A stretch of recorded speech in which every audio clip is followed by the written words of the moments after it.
Ce soir, un numéro exceptionnel de Tout est politique en direct du studio de i24 News à Paris. Sur ce plateau, monsieur le grand rabbin de France, Raïm Korsia, imam, bonsoir, imam Hassem Chalgoumi, imam de Drancy et président de la conférence des imams de France, et Christian Mallard qui décodera tout au long de l'émission ce qui est en train de se passer. Nous serons en direct dans un instant de la manifestation pro-palestinienne qui se termine à Paris.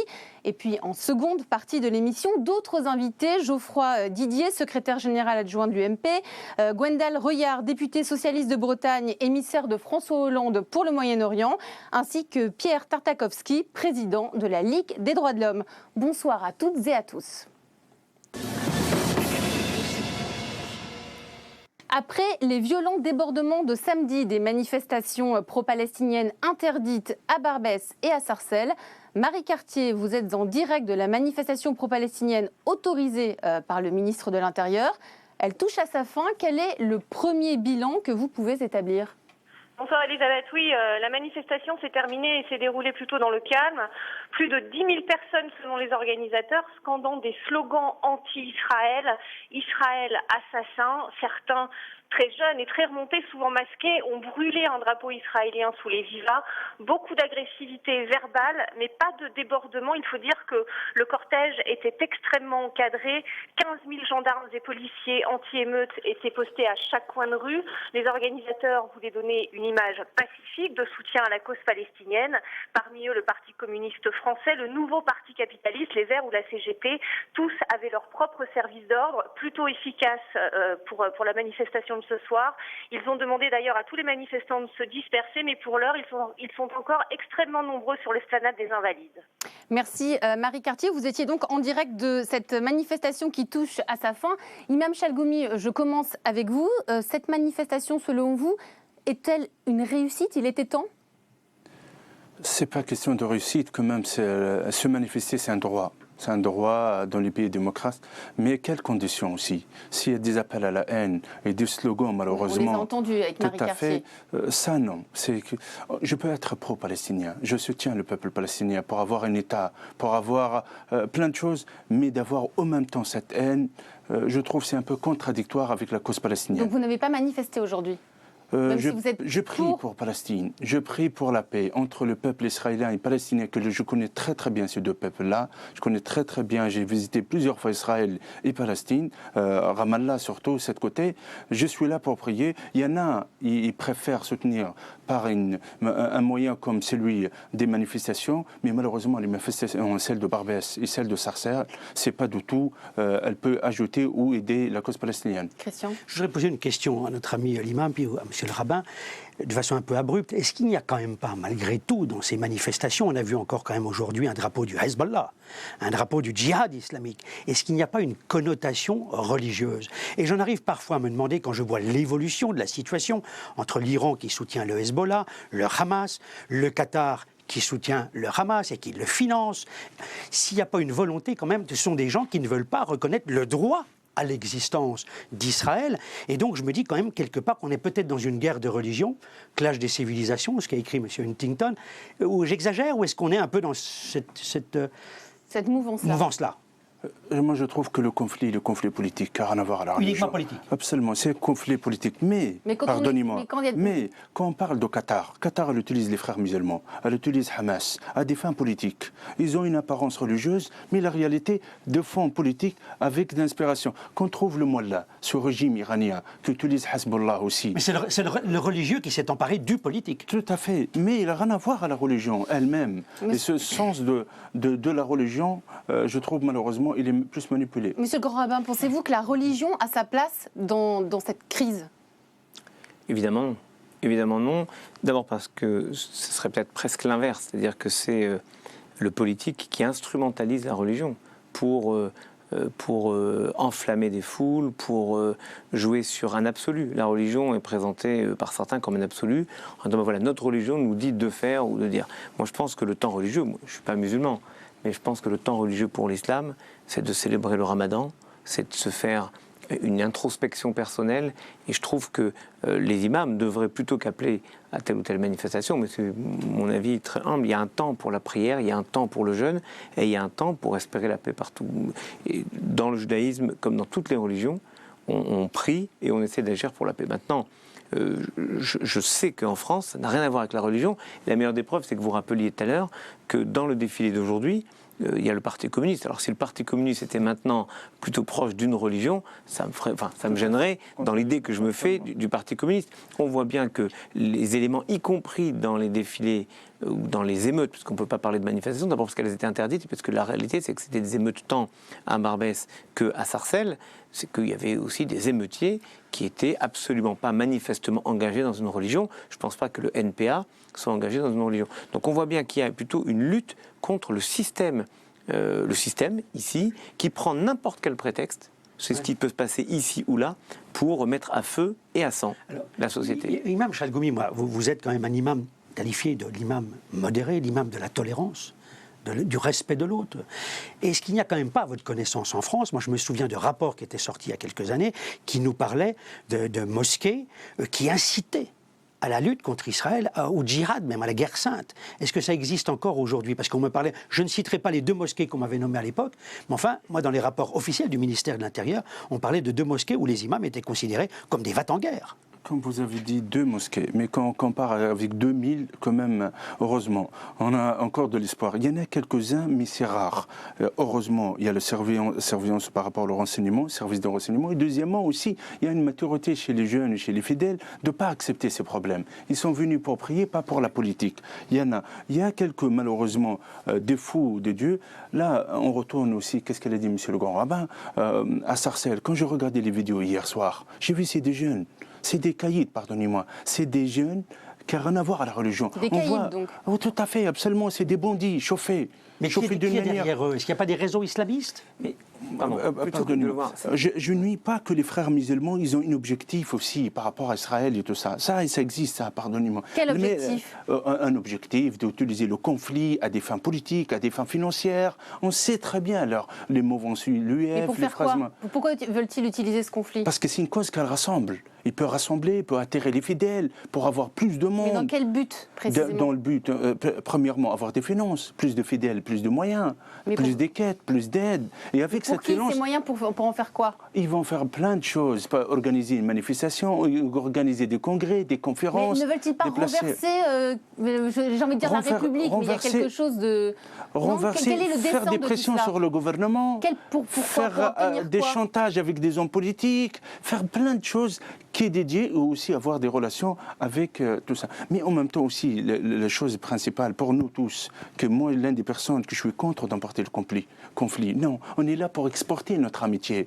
On souffre avec qu'est-ce que souffre le peuple palestinien, mais c'est pour cela nos prières pour que le feu cesse. Plutôt qu'importer le conflit, le vrai problème, c'est d'instrumentaliser le conflit.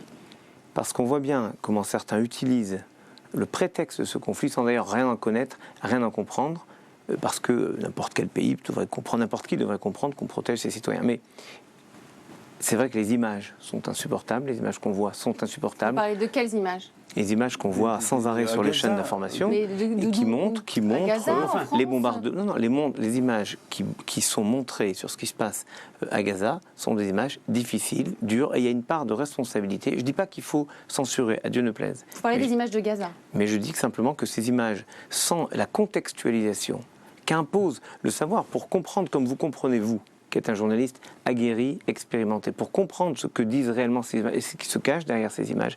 Il faut combien d'années pour comprendre les choses? Et je dis que simplement, c'est jouer avec le feu que de présenter ces images sans arrêt et sans filtre, ce qui fait que des gens, parfois de bonne foi, se trouvent dans les rues et se trouvent otages de fous furieux qui sont dans ces manifestations et qui vont ensuite utiliser cela pour aller casser. Alors, et 600 morts, ça reste 600 morts. C'est horrible. 600 morts, c'est inacceptable. Mais en même temps, c'est une situation de guerre où, en réalité, c'est mort et toute la population de Gaza est prise en otage par le mouvement du Hamas. Maintenant, ce qui m'intéresse vraiment, moi, c'est que, dans ce que vous disiez tout à l'heure, moi, il y a eu des images extraordinaires, parce que je veux retenir ce qui était bien. À Sarcelles, par exemple, le maire François Pupponi m'a raconté qu'une dame avec un foulard sur la tête, manifestement musulmane, s'est interposée devant un jeune qui voulait caillasser puis brûler une boutique en lui disant « tu la touches pas celle-là ». Et elle s'est interposée. Moi, j'aimerais qu'il y ait des citoyens, des citoyennes qui s'interposent. Parce que ce qui compte, c'est que ce n'est pas des affrontements entre les uns et les autres, c'est une sorte de soulèvement contre l'ensemble de la société. Et donc, il faut que les citoyens se réveillent pour s'interposer et pour dire ça ne se fera pas. Monsieur le grand rabbin et monsieur l'imam, est-ce que vous iriez jusqu'à dire que, bon, depuis des années, quand on regarde le contexte politique français, on s'aperçoit quand même que nos différents gouvernements, qu'ils soient de droite et de gauche, ont toujours été taxés d'être pro-palestinien. Tout le monde rêve de deux États qui vivent côte à côte en paix et dans le respect l'un de l'autre. Un État palestinien et puis Israël. Mais aujourd'hui, moi je pense, et je ne suis ni juif ni musulman, et je vais peut-être me faire l'avocat d'Israël. Je veux dire, comment on peut expliquer aujourd'hui qu'on veut dire aux Israéliens il faut négocier, mais est-ce qu'on peut négocier avec le Hamas, qui est un groupe terroriste, qui ne demande que la destruction d'Israël? Est-ce qu'on peut accepter ça? Comment voulez-vous faire la paix s'il y en a un des deux, avec lesquels on est supposé discuter, qui dit « moi je veux détruire Israël, je ne reconnais pas le droit à l'existence d'Israël ». Est-ce que les gens réfléchissent à ça? Moi, je pense que quand vous dites de droite à gauche, ils sont pro-palestiniens, je pense dans la tête de nos jeunes, ils sont pro-israéliens, ils disent tout à fait le contraire. Mais négocier avec Hamas, ou négocier, la majorité immense des musulmans, ils ne sont pas pour Hamas, il n'y a rien à voir.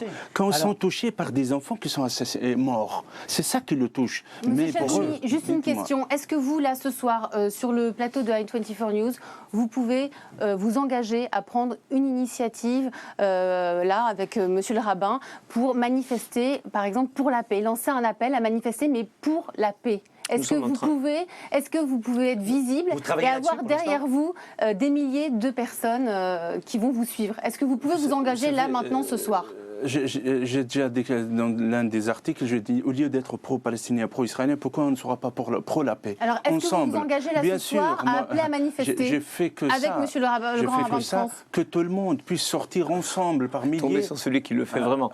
Voilà. Lui, il le fait vraiment. La question, c'est qu'on est en train de réfléchir avec les gens du consistoire, avec l'ensemble des acteurs, pour essayer de monter quelque chose, un événement qui ne serait pas forcément une manifestation. Moi, je pense à un concert, quelque chose qui serait une façon de dire que dans la joie, on peut partager des choses. Et vous avez des gens derrière vous, vous aurez des milliers de personnes? Il y a tous les citoyens qui n'arrivent pas à comprendre, ici en France, moi, ce qui m'intéresse, c'est ce qui se passe en France, c'est-à-dire tous les citoyens qui n'arrivent pas à se dire pourquoi on doit choisir un côté ou l'autre, on peut choisir le camp du rassemblement. Parce que ce qui compte, et la France a toujours été un espace de rassemblement. Alors on pourrait se rassembler pour dire quelque chose à l'ensemble du monde, et peut-être qu'on sera entendu ici ou là, mais en tout cas, ce qui compte, c'est comment la population dans son ensemble peut dire on ne veut pas que l'expression démocratique soit bafouée, soit salie par des gens qui étaient les mêmes que ceux qu'on avait vus dans les manifestations contre le CPE, au même endroit qu'aujourd'hui. Donc pas de manifestation commune?